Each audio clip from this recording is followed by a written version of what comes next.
ஒரு பாத்திரத்தில் 1 கப் அளவுக்கு கடலை மாவு எடுத்திருக்கேன், சலிச்ச மாவு. அதுக்கு பாதி அளவுக்கு அரிசி மாவு, அதோட தனி மிளகாய் பொடி, காரத்துக்கு தகுந்த அளவு, சுவைக்கு தகுந்த அளவு உப்பு, பெருங்காயம், மஞ்சப்பொடி, இதெல்லாத்தையும் சேர்த்து நல்லா மிக்ஸ் பண்ணிக்கிறோம். பண்ணிவிட்டு கொஞ்சம் கொஞ்சமாக தண்ணி சேர்த்து நம்ம நல்லா பீட் பண்ணணும். நிறையா ஒரேடியாக தண்ணியை கொட்டிடக்கூடாது.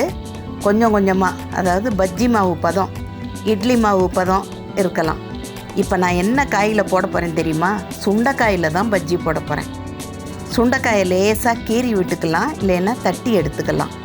அது எல்லாத்தையும் இந்த மாதிரி மாவில் போட்டுட்டு ஒரு 10 பத்தாக எண்ணெயை சூடு பண்ணிவிட்டு மீடியத்துக்கு மாற்றிட்டு ஸ்பூனால் எடுத்து போடலாம். கையில் போடுறத விட ஸ்பூனில் போடுறது நல்லாயிருக்கும். இது நம்ம ஆனந்த விடன் தாத்தா மாதிரி தலையில் சின்ன குடுமி கொண்டையோட அழகாக இருக்கும். பார்த்திங்களா, சின்ன சின்ன குடுமி இருக்கா? ரொம்ப டேஸ்டியாக இருக்கும். சாம்பார் சாதம், குழம்பு சாதத்துக்கும் தயிர் சாதத்துக்கும் ஸ்நாக்ஸாவோ எப்படினாலும் ரெடி ஆயிருச்சு. சுண்டக்காய் பஜ்ஜி ரெடி.